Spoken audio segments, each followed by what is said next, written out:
오늘은 꼴찌에게 오신 예수님이라는 제목으로 요한복음 5장의 말씀을 나누겠습니다. 우리가 살면서 트라우마로 여기는 것들이 몇 가지가 있습니다. 그 중에 성적표가 트라우마로 남아있는 분들이 많이 있습니다. 제가 학교 다닐 때만 해도요, 얼마나 잔인하던지 1등부터 꼴등까지 시험을 보면은 다 앞뒤로 프린트를 해가지고 각자 학생들에게 다 나눠줬습니다. 그래서 제가 명찰을 보면 몇 등인지 다 나옵니다. 아주 너무 잔인했어요. 그래서 성적표가 나올 때가 되면 항상 고민입니다. 이걸 부모님께 보여드려야 되냐, 안 보여드려야 되냐. 이게 참 걱정입니다. 그렇게 하고 학교를 졸업해서 끝나는 줄 알았는데 또 상급학교 진학을 하려면 성적표를 서류로 내라 그러고 회사에 들어갈 때도 성적표를 제출하라고 그럽니다. 평생을 따라다녀요. 그놈의 성적표가 괴롭혀요. 그래서 저는 교회를 좋아합니다. 왜냐하면 교회 등록할 때 성적표 띄워오라는 교회가 하나도 없기 때문에 교회를 좋아합니다. 졸업장 가지고 오라고 하는 교회가 없습니다. 재산 증명서도 없습니다. 너무 좋아요. 여러분 중에 공감을 못 하시는 분들이 계신 것 같아요. 공부 잘하셨나 봐. 다음 주에 성적표 띄워오세요. 우리 게시판에도 한번 붙여봅시다. 한번. 아마 그렇게 하는 교회가 있다면 다음 주에 아마 얼굴 보기가 어려울 것 같아요. 저부터 안 나올 테니까. 근데 교회가 참 그래서 고마워요. 교회는 뭐 학벌 같은 거 안 따지고요. 교회는 뭐 너 호남 출신이냐 영남 출신이냐 그런 것도 안 따지고요. 교회는 너무 그래서 고마워요. 감사해요. 그래서 저는 교회에 와서 자기 어디 출신이야, 나 요새 말로 나 이대 나온 여자야 이러면 아주 그냥 굉장히 고통스러워요. 그러면 안 돼요. 교회는 그런 거를 묻는 곳이 아니에요. 교회는 꼴찌들이 와야 되는 곳이에요. 꼴찌들이 예수가 필요한 거예요. 그래서 성경에 보니까 하나님은 낮은 자를 들어서 높은 자를 부끄럽게 하시고 가난한 자를 들어서 부유한 자를 부끄럽게 하시고 미련한 자를 들어서 지혜로운 자를 부끄럽게 하신다고. 그게 얼마나 은혜가 되는지 몰라요. 그러나 세상은 점점 1등이 아니면 살아남기 어려운 더 치열한 생존 경쟁, 완전 약육강식의 정글이 되어져 가고 있어요. 이 세상에는 최상위의 능력을 가진 포식자들은 아무것도 하지 않고 세계 여행 다니면서도 1년 재산이 증식되는 게 수십억이고 수백억, 어떤 사람은 1년에 수천억 재산이 늘었다고 합니다. 너무 놀랍죠. 예를 하나 들어볼까요? 요즘에 아주 미국 공룡 회사로 유명한 아마존이라는 회사가 있어요. 이 회사는 자기네는 공장 하나가 없는 회사예요. 물건 하나 만들지도 않는 회사예요. 지난 4월 달 기준으로 아마존 품목을 조사해 보니까 아마존이 지금 팔고 있는 제품 수가 30억 가지를 팔고 있대요. 지구상의 물건 웬만한 거 다 취급한다는 뜻이에요. 아마존에서 물건을 사는 사람이 3억 명이랍니다. 온라인에 접속하는 사람 대부분이 산다는 뜻이에요. 1년에 순수익금이 넷 인컴이 30억 불이라고 합니다. 거대한 돈을 벌고 있어요. 이 사람들이 벌어들이는 돈은 누가 벌어야 되는 돈을 이 사람들이 대신 가져가는 겁니까? 대부분 소상인들이에요. 도매상, 소매상 하는 그러한 사람들이 제품 하나 팔아서 거기에서 1전 남고 몇 10전 남고 1불 남고 이렇게 해서 푼돈 모아서 먹고 사는 사람들이 그나마 그러한 거대한 공룡 회사들로 인해서 서로 자기 살 깎아먹기 경쟁을 하고 있어요. 뻔히 손해보는 걸 알면서도 팔아야 돼. 왜? 재고로 나오면 그나마 팔 수가 없으니까. 그래서 서로 소매상들끼리 값을 낮추고 같이 망해가고 있는 거예요. 너무 안타까워요.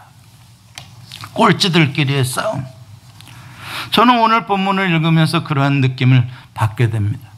예수님께서 유대인의 명절을 맞아서 1절에 보면 예루살렘에 올라가셨다라고 합니다. 어느 명절인지 구체적으로 말하지 않아요. 보통 유대인 남자가 명절에 예루살렘 성전에 가야 되는 것은 유월절과 오순절과 초막절이에요. 근데 이미 2장에서 예수님은 유월절에 예루살렘에 올라가셔서 성전을 청결케 하시는 작업을 하셨다고 나와 있어요. 그리고 얼마 후에 갈릴리로 내려오셨다가 다시 이제 명절을 만나서 예루살렘에 올라간다라고 합니다. 그렇다면은 아마 추측하건대 초막절일 가능성이 많이 있는 것 같아요. 그런데 흥미로운 것은 예수님께서 오늘 본문에 보니까 성전으로 들어가신 것이 아니라 베데스다라는 연못으로 가셨다는 사실입니다. 유대인 남자가 명절에 예루살렘에 가는 건 성전에 올라가서 하나님 앞에 제사 드리기 위해서 가는 거예요. 거기가 메인 포인트예요. 근데 예수님께서는 이번에 성전으로 가시지 않으셨어요. 이상합니다. 성전과 예수님은 뗄래야 뗄 수 없는 거예요. 성전은 예수님의 어떻게 보면 상징물과 같은 거예요. 우리와 함께 거하시는 하나님, 임마누엘. 예수님은 자기의 몸을 허는 것을 성전을 허는 것에 비유하실 만큼 성전과 예수님은 하나이고 예수님께서는 내 아버지의 집이라고 표현을 하십니다. 그만큼 예수님은 성전을 사랑하신 분이신데, 그런데 왜 성전이 아니라 베데스다 연못으로 이번에는 가셨을까요? 저는 아마 2장에 나오는 6월절에 예수님께서 성전에 올라가셨던 사건과 연관이 있다라고 생각을 해요. 그때 성전에 들어가셔서 장사하는 사람들 노끈으로 다 쫓아내시고 돈 바꾸는 사람들의 상을 엎으셨어요. 그것은 무엇을 말합니까? 더 이상 예루살렘 성전은 하나님의 은혜의 집, 자비의 집, 구원의 집, 여호와 하나님이 거하시지 않는 집이라는 거예요. 예수님께서 말씀하셨어요. 너희가 만민이 기도해야 할 집을 장사꾼의 집으로 바꾸었도다. 강도의 소굴로 바꾸었다다. 무슨 뜻입니까? 더 이상 성전은 성전으로서의 본래의 기능을 상실했고 오히려 머리 좋은 사람들, 제사장들, 바리새인들, 사두개인들, 그 종교계층 사회의 가장 높은 1%들이 그 성전을 자기네들의 종교적인 시스템, 돈 버는 시스템으로 바꾸어 놓은 것이에요. 예수님은 더 이상 성전의 권위를 인정하지 않으십니다. 자, 그렇다면 그 성전에 비교해서 베데스다라는 연못은 어떤 곳인가? 여러분들이 이 본문을 많이 알고 계시기 때문에 자세한 설명을 안 하려고 해요. 그런데 여러분들이 또 잘 모르는 내용들이 있기 때문에 조금 더 새로운 내용들을 여러분들에게 전해드리려고 합니다. 이 베데스다라는 연못은 예루살렘 성으로 들어가는 몇 개의 문 중에 쉽게이트라는 문이 있어요. 양들이 들어가는 문이다. 다시 말해서 성전에 제사 드리는 짐승들이 통과하는 문을 따로 만든 거예요. 왜? 많은 짐승들이 들어가니까요. 그러니까 그 더러운 짐승들이 성 안에 들어가서 또 더러운 냄새를 풍기면 안 되니까 그 짐승들이 들어가는 문 바로 앞에는 연못이 있어서 그 짐승들을 목욕시켜서 때를 벗기고 좀 냄새를 덜 나게 해서 그 다음에 성전으로 이제 올라가도록 하는 곳입니다. 그게 바로 베데스다 연못이에요. 주로 2개로 되어 있었다고 해요. 이렇게 사실은 크게 보면 하나고 자세히 보면 2개로 나누어져 있었다고 합니다. 그래서 위에 있는 연못은 주로 식수로 이용하는 것이고 아래에 있는 연못 약 6m 정도밖에 안 떨어졌대요. 그러니까 거기에는 주로 이제 이렇게 목욕용으로 쓰도록 이렇게 만들어져 있는 꽤 큰 풀장입니다. 거기에 행각 5개가 있었다고 합니다. 행각이라는 것은 지붕이 덮여 있는 곳이에요. 그래서 비가 오거나 아니면은 햇볕이 뜨거울 때도 그 밑에 쉴 수가 있는 것이죠. 그 안에는 오늘 본문에 보니까 많은 병자와 맹인과 다리 저는 사람, 혈기 마른 사람들이 누워 있었다라고 말합니다. 몇 명 정도가 누워 있었을까 궁금합니다. 그래서 조사를 해보니까 역사학자들에 의하면 노멀 타임에 그냥 평상시에 그곳에 약 300여 명의 병자들이 늘 있었다라고 합니다. 지금은 초막절이라는 아주 최대의 명절이기 때문에 이럴 때에는 보통 10배의 사람들이 그곳으로 각 지방에서 불과 고쳐지지 않는 불치병을 가진 사람들이 모여들었다고 합니다. 그러니까 그 당시에 예수님이 이곳을 방문했을 때는 약 3,000명 정도의 병자들이 있었을 거라는 것을 알 수가 있고요. 그들만 있었겠습니까? 그들을 데려온 가족도 있었을 것이고 친구들도 있었을 것입니다. 모르긴 해도 6,000명 이상의 사람들이 그 비좁은 공간 속에 가득 있었을 것이에요. 그들은 거기서 먹지도 않았겠죠? 용변도 안 받겠죠? 천만의 말씀이요.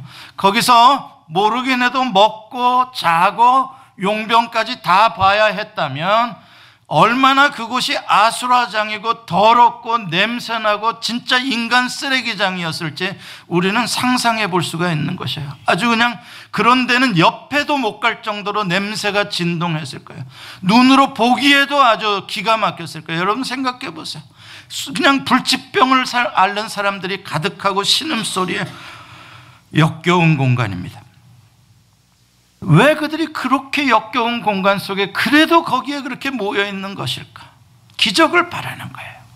이 세상의 약으로 치료할 수가 없으니까 기적을 바라는 거예요. 어떤 기적입니까? 오늘 본문에 보니까 천사가 가끔 일정하게 내려오는 것도 아니야. 가끔 언제 내려올지 몰라요. 가끔 내려와서 물이 움직이면 누구든지 제일 먼저 들어가는 사람은 어떤 병이든 다 나았다는 거예요. 그럼 불치의 병이든 뭐든 상관없이 나았다. 그러니 얼마나 불치병 앓는 사람들에게 마지막 희망이 되겠습니까? 근데 이 이야기를 읽으면서 저는 언제나 마음에 걸리는 게 뭐냐면 천사가 가끔 내려와서 물을 움직이고 거기에 1등으로 들어오면 낫는다라고 하는 게 마음에 걸려요. 이상한 천사인 것 같아요. 뭐 그렇게 못된 천사가 있어. 고쳐주는 천사니까 좋은 천사일까요? 아니요, 안 그런 것 같아요.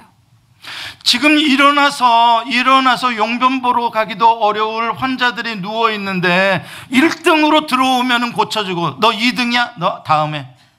이건 뭔가 너무 잔인한 것 같아요. 300명이 있는데 그 중에 한 명 언제일지도 모르고, 아니 3,000명이 있는데 그 중에 한 명? 장난하는 거야 뭐야? 하나님이 보낸 천사가 맞아요? 우리 하나님이 그런 하나님일까요? 여러분 그런 하나님이라고 믿으세요? 나는 그런 하나님이라면 안 믿어요. 진짜로 안 믿을 거예요. 1등 하면 내가 너 고쳐줄게. 그런 하나님이라면 안 믿어요. 그런데 천사라고 해놨기 때문에 저는 이게 아주 싫어요. 이건 천사가 아니라 분명히 이건 악령일 거예요. 아마 마귀일 거예요. 그런데 누가 이런 헛소문을 퍼뜨렸을까? 제가 추측을 많이 해봤어요. 머리가 좋은 1등들이 이런 소문을 만들어냈을 것 같아요. 머리가 좋은 1등들, 깨끗한 사람들, 언제나 막 이 때가 묻으면 안 되는 사람들, 더러운 걸 보기 싫어하는 사람들, 그 사람들이 지어냈을 가능성이 많아요. 여기에 수천 명의 환자들이 모이는데 전염병을 가진 사람, 피부병을 가진 사람, 뭐 별의별 사람들이 다 모여 있는데 그들이 그 많은 명절에 온 사람들 틈에 끼어가지고 성전으로 몰려들었다고 한번 생각을 해보십시다. 어떻게 될까? 성전 물론 안에는 들어올 수도 없지만 그런 병자들은 그래도 성전 문 밖에라도 그래도 하나님의 은혜와 자비를 구하겠다고 성전 문 밖에라도 그런 사람들이 모여들었다고 한번 생각을 해보자고요. 거룩한 바리새인의 옷을 입고 제사장의 옷을 입고 아주 삐까뻔쩍한 수입산 고급 옷을 걸치고 있는 그 부자들, 그 멋진 종교인들, 그 사람들이 성전으로 들어가는데 이 거지들 같은 더러운 사람들이 거기에 다 주저앉아 있고 눌러 있고 거기다가 돈까지 달라고 손까지 내밀다면 어우 얼마나 역겨울까. 그래서 난 그들이 이런 얘기를 지어낸 것 같아요. 야, 저기 가면 베데스다 연못에 가면 천사가 내려와서 물을 움직이는데 그때 어떻게 들어가면 된다. 천사가 내려와서 물을 움직이는 게 아니라 윗물이 갑자기 푹 내려올 때 그렇게 움직이는 거래요. 거짓말이죠. 인간 쓰레기들 보고 싶지 않아요. 최상위의 사람들이요. 이 세상에 더럽고 냄새나는 사람들 가까이 오는 거 싫어요. 여러분, 미국에 와보면 그걸 정확하게 알 수 있어요. 백인들은 점점 북쪽으로 갑니다. 백인들의 뒤를 쫓아가는 사람은 누구일까요? 코리안들입니다. 학군도 좋아요, 삶도 좋아요. 그 다음에 우리를 뒤를 따라오는 제3세계의 이민자들이 있어요. 그들 뒤에는 누가 있어요? 흑인이 있어요. 정확합니다. 여러분, 흑인들의 동네에 들어가서 장사하는 사람은 누굽니까? 백인들이죠? 아니요, 백인들은 그런 데 들어가 장사 안 합니다. 한인들이 들어가서 장사합니다.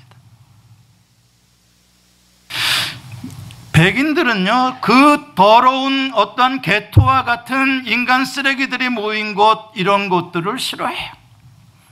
그리고 그 사람들하고 부딪히지도 않으려고 버퍼존으로 이민자들을, 제3세계의 이민자들을 받아들여서 자기네들은 안전지대로 피하고 중간에 사회적인 혼란과 문제가 생기면은 전부 다 중간에 있는 코리안들이나 제3세계 사람들에게 피해가 가도록 딱 그 사회 시스템을 만들어 놓는 거예요.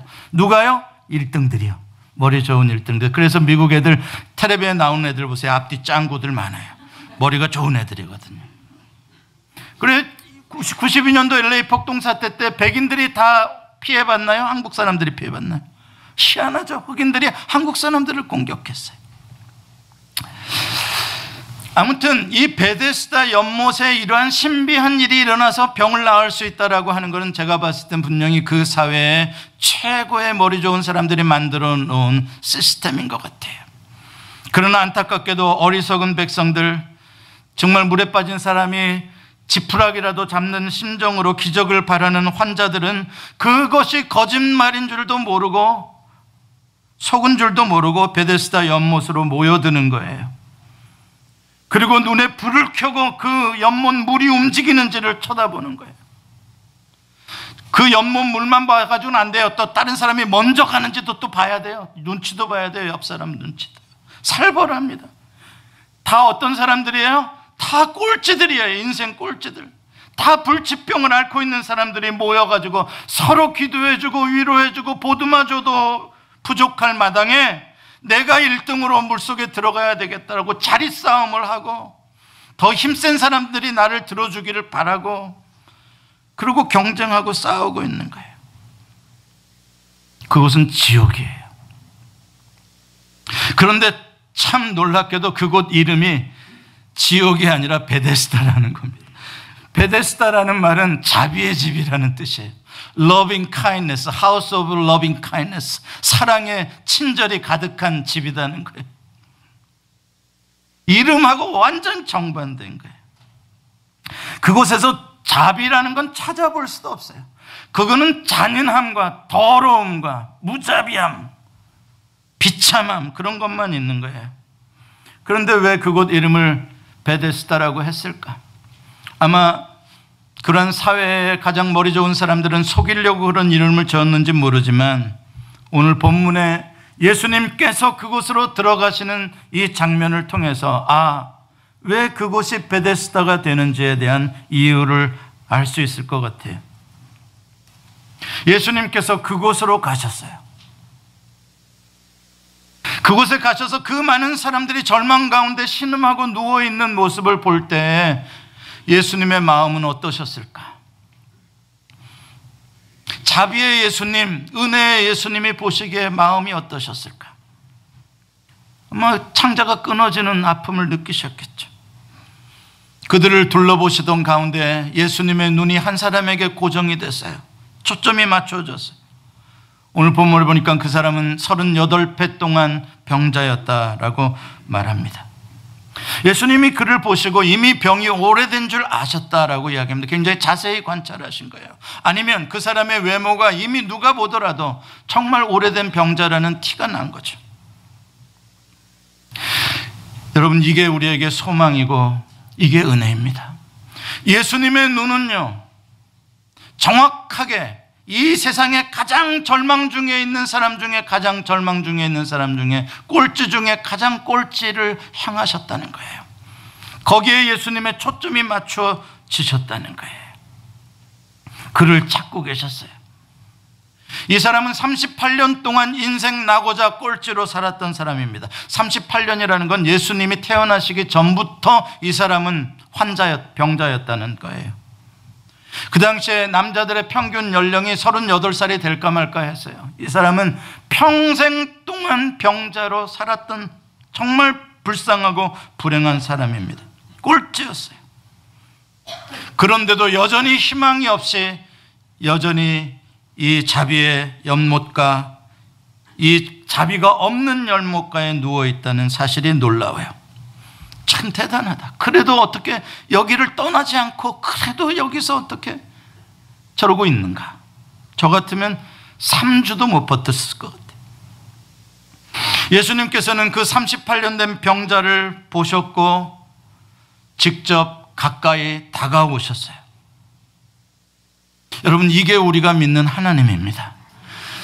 물 움직여 놓고 1등으로 달려오는 사람 한 명 구원해 주겠다는 건 하나님이 아니에요. 우리 하나님은요, 내가 1mm도 하나님께 가까이 갈 능력이 안 될 때에, 내가 하나님을 바라볼 힘도 없을 때에 나를 보시고 아시고 나에게 찾아오시고 나를 살려주시는 하나님이에요. 여러분들 가운데 내 능력으로 1mm라도 하나님께 가까이 갔기 때문에 하나님이 나를 고쳐줬다고 생각하는 사람이 있어요. 여러분들 가운데 내가 그래도 이만큼 하나님에게 열심히 기도했기 때문에 내가 구원받았다고 생각하는 사람이 있어요. 그렇다면 다시 생각해 보세요. 우리는 이미 38년 된 병자가 아니라 우리는 이미 죽었던 사람들이에요. 우리는 이미 죄 가운데 전혀 희망이 없었던 사람들이에요. 예수님을 예수님이라고 부르지도 못했던 사람들이에요. 그런데 하나님이 우리를 구원해 주시기 위해 직접 오셨던 거예요. 우리를 우리는 그런 하나님을 믿는 거예요. 특별히 꼴찌 중에 꼴찌를 찾아오셨다는 게 저는 너무 은혜가 되는 거예요. 38년 된 병자 말이에요. 지금까지 하나님을 나는 못 만났다고 하시는 분들이 많아요. 제가 만날 수 있는 방법을 가르쳐 드릴게요. 꼴찌 되시면 옵니다. 여러분들이 꼴찌가 되시면, 죄인 중에 괴수의 꼴찌의 자리에 머무르면 주님이 오세요. 여러분들을 직접 방문해 주십니다. 그동안 내가 꼴찌가 되지 않았기 때문에 주님을 못 만난 거예요. 미안하지만 여러분, 한번 정말로 겸손한 마음으로 한번 이 말씀을 깊이 생각해 보세요. 우리들은 그동안요, 어떤 공동체에 들어가든지 중간만이라도 가려고 하지 꼴찌가 되려는 사람이 없어요. 그래도 내가 중간은 가야지, 교회 생활에서도 중간은 가고 어디에 가서든 중간은 가야지, 그러지 꼴찌가 될 사람은 아무도 없어요. 그래서 하나님을 못 만나요. 하나님은 꼴찌부터 만나주시거든요. 하나님은 나의 능력으로 하나님을 찾는 자를 만나주시는 것이 아니라, 오늘 본문에 보면 나에게 아무런 능력도 없고 아무도 나를 도와줄 수 없는, 그냥 하나님이 불쌍히 여기실 자를 하나님이 정하시고 하나님이 찾아가시는 거예요. 그러니까 여러분들이 하나님 앞에 불쌍히 보이시면 돼요. 가난한 자는 복이 있나니 천국이 저희의 것이요. 가난한 게 뭐 그렇게 자랑입니까? 아니요, 창피한 거죠. 꼴찌죠. 그런데 그게 복이에요. 하나님이 불쌍히 여겨주세요. 예수님이 그에게 오셔서 묻습니다. 네가 낫기를 원하느냐? 어떻게 보면 참 너무나 황당한 질문이에요. 네가 낫기를 원하느냐? 그럼 낫고 싶지 않으면 왜 거기 있겠어요? 왜 예수님은 이렇게 뻔한 질문을 할까요? 무슨 의미가 담겨 있을까요? 네가 낫고자 하느냐에 대한 이 속에 예수님이 확인하고 싶으신 게 뭘까요? 그 사람으로부터. 여러분, 이걸 우리가 좀 더 깊이 생각해 볼 필요가 있어요. 우리는 어느 때 살면서 삶에 난 너무나 이것 때문에 괴롭다, 난 너무나 이것 때문에 힘들다 라고 고통스러워하고 어려워하고 또 불평하고 원망하기도 하지만, 정말로 내가 이러한 삶의 바운더리에서 더 이상 살고 싶지 않다, 정말 이것을 초월한 뭔가 새로운 차원에서의 변화된 삶으로 정말 내 인생이 바뀌어지고 싶다라는 그러한 내 삶의 놀라운 변화에 대한 열망은 없을 수 있다는 거죠. 하나님, 내 요 문제는 해결해 주세요라고 기도는 할 수 있어요. 그러나 내 인생 자체가 차원이 달라지기를 기대하지는 않으면서 살아요. 지금 예수님께서 이것을 물어보는 것은 이 사람에게, 이 사람은 평생을 병자로 살았기 때문에 그게 그 사람의 라이프예요. 예수님이 물어보는 건 넌 정말 이 삶이 아니라 정말 건강해져서 정말 새로운 하나님의 성전에 들어가서 찬양할 수 있는 뭔가 새로운 차원의 인생으로 너 변화되고 싶지 않니? 그 근본적인 변화에 대한 열망을 한번 물어보는 거예요. 그냥 나 오늘 가서 일하고 먹고 살고 뭐 그렇게 되면 되지 뭐, 경기가 어려워서 뭐 장사가 안 되고 뭐 나중에 뭐 잘 되는 날도 있겠지 뭐, 하나님 도와주세요, 오늘도 장사가 잘 되게 해주세요. 그냥 그러한 삶이 아닌 뭔가 차원이 다른 삶 말입니다. 에 대한 어떠한 열망, 이 묶임에서 좀 풀려지고 싶은 열망. 맨날 팔자 사주팔자 토종비결 보고 이게 운명이려니 그렇게 사는 삶 말고, 자기 배드에 의지하는 삶 말고, 배드를 아예 들고 운명을 개척하는, 내가 진짜 주체가 되어서 살아가는 삶 말입니다. 그러한 삶의 변화에 대한 열망을 묻고 있는 거예요. 너가 낫고 싶냐? 단순한 나음이 아니에요. 새로운 인생으로 살고 싶느냐?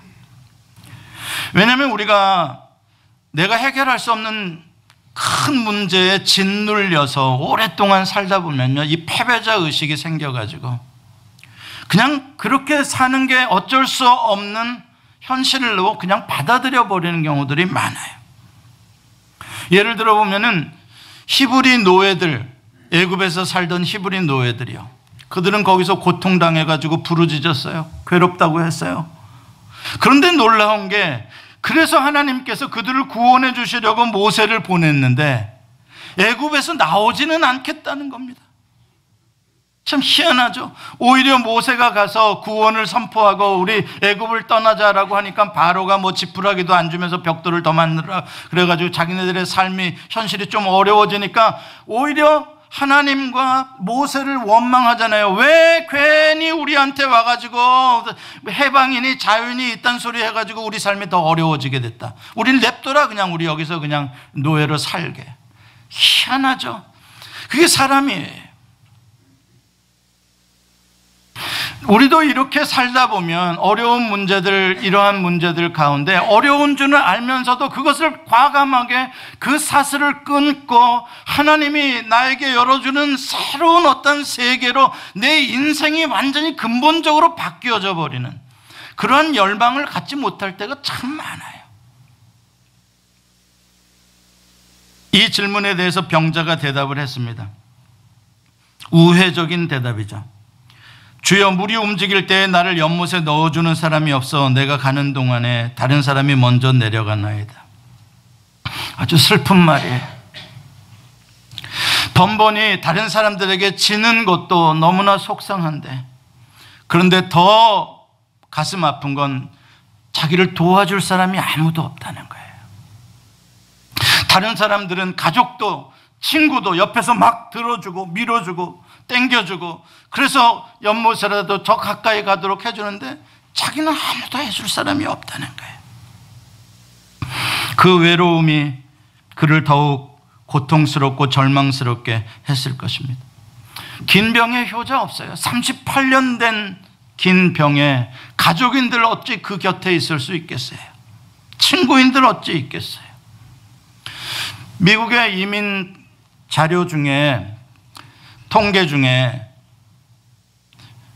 부부가 만성 질병에 걸렸을 때, 오랫동안 심각한 병을 앓고 있을 때에 10명 중에 7부부가 이혼을 한다고 합니다. 힘든 거예요.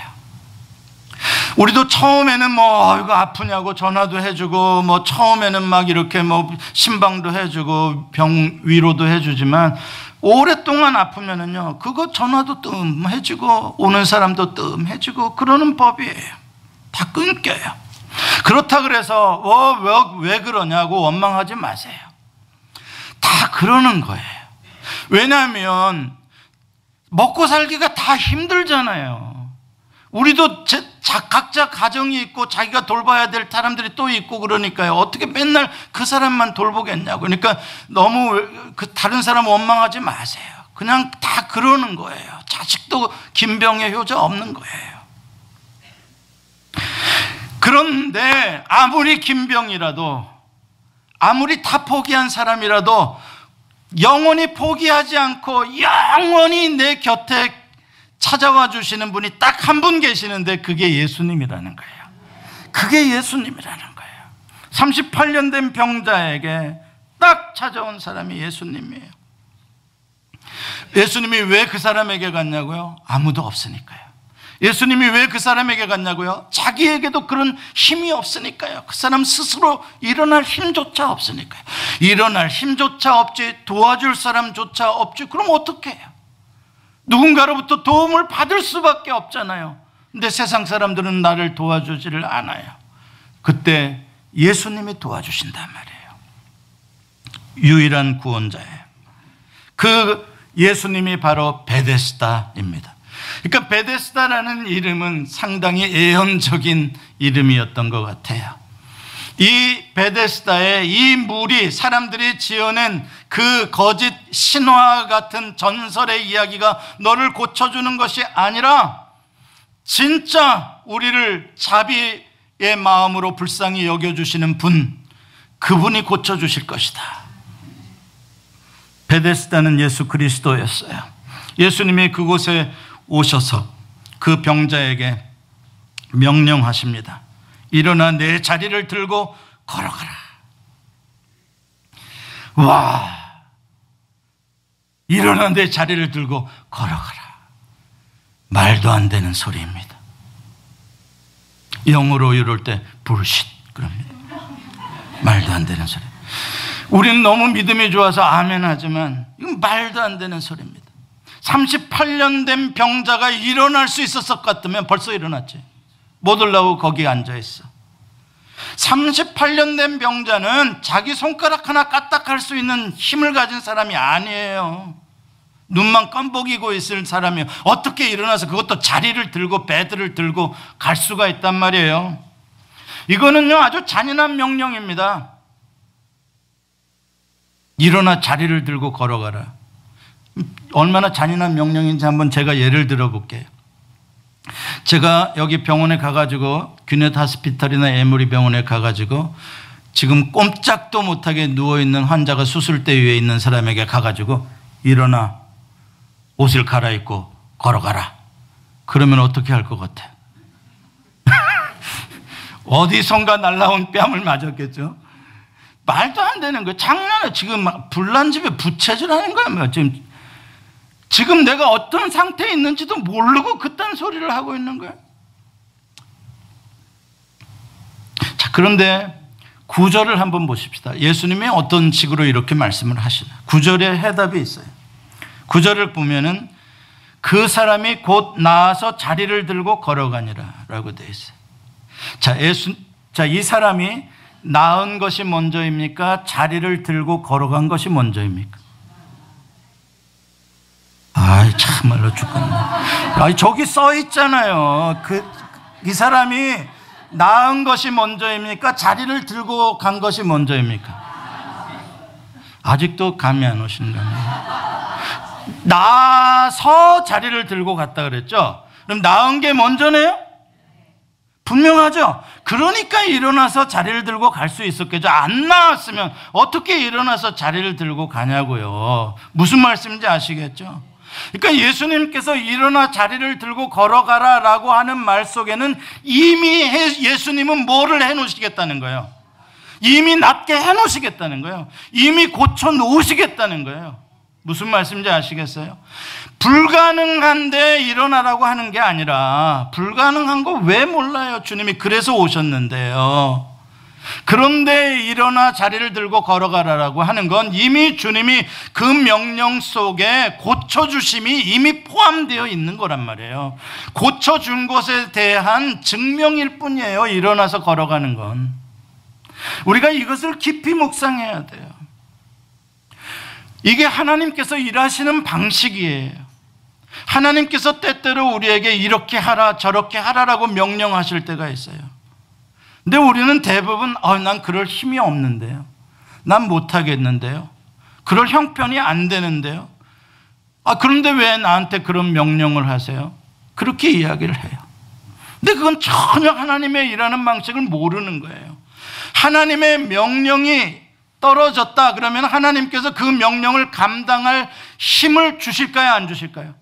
주시겠다는 거예요. 그거는 내가 너에게 이걸 감당할 힘을 주고 모든 걸 다 준비해 놓았으니까, 여호와 이레로 다 준비해 놓았으니까 너는 시행만 하라, 이 뜻이에요. 하나님의 명령은요. 모세에게 바로에게 가서 내 백성을 이끌어 나가는 하나님의 메시지를 전하라 그래요. 출애굽기 3장에 보면 떨게나무 불꽃에서 모세가 대답하죠. 나는 못합니다.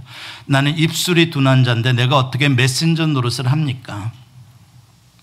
자, 하나님이 모세를 보내실 때에 입술이 둔해서 못할 사람을, 그래서 구해낼 수 없는 사람에게 그 일을 하시게 하겠어요? 하나님께서는 적어도 아론을 스피커로 쓰시든지 아니면 모세의 입을 고쳐서라도 하나님이 하실 계획이 있으시니까 가라 그런 거죠. 예수님께서 제자들에게 5,000명이나 넘는 사람들이 있는데 너희가 먹을 것을 주어라 라고 명령을 해요. 왜? 제자들이 우리는 돈이 없는데요, 빵이 없는데요, 어떻게 먹을 걸 줍니까? 예수님께서는 먹을 것을 주라라고 명령하실 땐 예수님에게 방법이 있어요, 없어요? 예수님에게 있는 거예요. 우리가 이것을 볼 수 있어야 믿음으로 살아가는 세계로 들어가는 거예요. 이거를 보지 못하기 때문에 맨날 내 주먹에 뭐가 들어있는지 계산기만 두들기는 세계 속에 살아가고 있는 거예요. 그러면 38년 아니라 평생 그러한 불구자로, 신앙의 불구자로 사는 거예요. 예수님께서 말씀하시면 이미 그 말씀 속에는 내가 모든 걸 감당할 수 있는 능력을 다 준비해 놓고 계시는 거예요. 예를 들어볼까요? 풍랑이 있는 바다에 예수님이 걸어서 오시니까 베드로가 보고 놀라면서 주십니까? 그러니까 나다 그러니까 진짜 주님이시라면 나로 오라고 한번 해보십시오. 그러니까 예수님이 뭐라 그랬어요? 그래 와라 그랬잖아요. 그러니까 베드로가 바다에 발을 디뎠어요. 그랬더니 빠졌어요, 안 빠졌어요? 안 빠졌어요. 바다 위를 걸었어요. 베드로는 원래 바다 위를 걸을 수 있는 사람이에요? 주님이 오라 하시면은 뭐를 해 놓으시겠다는 거예요? 바다가 아니라 반석으로 주님이 만들어 놓으시겠다는 거예요. 믿으시기를 바랍니다. 주님이 오라라는 명령은요, 주님의 명령은요, 나를 축복해 주시는 축복을 포함하고 있는 거예요. 죽은 나사로 보고 무덤에서 나오라고 그래요. 죽은 나사로가 어떻게 나옵니까? 그건 뭐예요? 내가 너를 이미 살렸다는 것을 포함하고 있는 거예요. 사랑하는 성도 여러분, 그러므로 우리는 순종의 첫 발을 내딛는 게 중요한 거예요. 그게 새로운 차원의 삶으로 들어가는 거예요. 순종의 첫 발. 일어나라 그럴 때 일어나겠다는 거, 내 일어나겠다라고 생각하는 순간 나의 온몸에 주님께서 힘을 넣어주시는 거예요. 일어날 수 있는 힘을, 내가 순종하겠다고 하는 가운데 주님의 기적이 나타나는 거예요.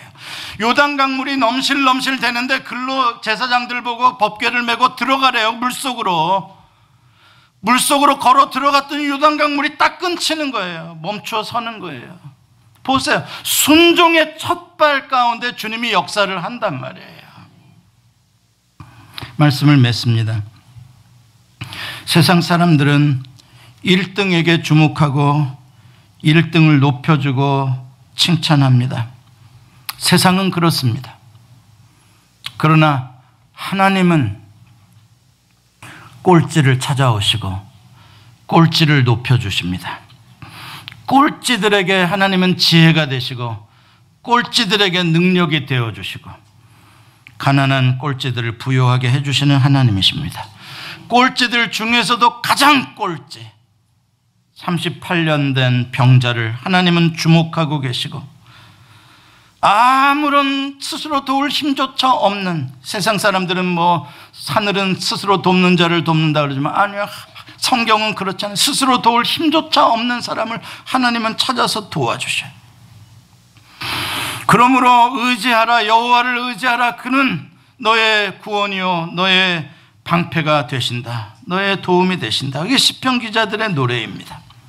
여호와가 너의 도움이고 너의 방패이니까 여호와를 의지하라. 예수님만이 영원한 베데스다 자비의 집이 되십니다. 여러분, 교회는 예수님의 몸입니다. 그래서 이 세상에 베데스다가 어디 있나 한다면 바로 교회입니다. 이곳은 자비의 집입니다. 은혜의 집입니다. 이곳은 모든 이 세상의 육체적인 병, 마음의 병, 영혼의 모든 병든 절망적인 사람들이 와서 고침을 받는 곳입니다. 여러분과 제가 그런 병자들이었습니다. 이곳에서 주님의 자비하심과 용서하심의 은혜로 우리는 다시 살아났습니다. 우리는 38년 된 이 병자보다 더 절망적이었던 사람들이었습니다.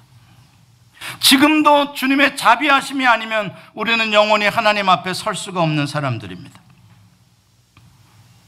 그런데 여기에 모인 사람들이 서로를 긍휼히 여겨주고 서로를 위로해주고 서로에게 자비를 베풀어주지 않는다면 교회는 강도의 소굴이 되고 말 것입니다. 교회까지 와서 네가 잘났니 내가 잘났니, 네가 높니 내가 높니를 한다면 이건 자비의 집이 아닙니다. 그 지옥 같은 그 예루살렘의 베데스다를 옮겨놓은 것이죠. 사랑하는 성도 여러분, 여러분과 여러분의 성도들, 우리들은 모두 어려운 이민자의 삶을 다 똑같이 살아가고 있는 사람들입니다. 이 중에 마음 상하지 않은 사람이 누가 있겠습니까? 이 중에 broken heart, 이 중에 병들지 않은 사람이 누가 있으며 이 중에 삶이 만만한 사람이 누가 있겠습니까? 다 힘들고 어렵게 살아가고 그나마 주일 한번 교회에 와서 위로받고 이곳에서만큼은 평안하고 여기서만큼은 쉬고 가고 싶은데 여기까지 와서도 눈에 보기 싫은 사람이 있어야 하고 여기까지 와서도 미움의 소리를 들어야 한다면 이것은 베데스다가 아니에요. 이건 지옥이죠. 사랑하는 성도 여러분, 우리 모두가 다 아프고 아플 만큼 아픈 사람들입니다. 서로 위로해 줍시다. 우리 예수소망교회가 이 세상의 이민자들에게 정말 예수님의 치료를 만날 수 있는 자비의 집이 되기를 축복합니다. 기도하시겠습니다. 하나님 아버지, 사람들은 정의를 외치며 거룩한 성전을 지켜야 한다고 외치며 얼마나 무자비할 수 있는지요. 하나님, 우리에게 그 무자비한 마음들을 제거해 주시고 주님의 마음으로 바꾸어 주옵소서. 오늘 38년 된 병자처럼 외롭고 어떻게 해볼 수 없는 인생의 무거운 운명 같은 짐들을 주님 벗겨주시고 믿음의 순종의 첫 발을 내딛어서 새로운 세계로 들어갈 수 있게 해 주옵소서. 예수님의 이름으로 기도합니다. 아멘.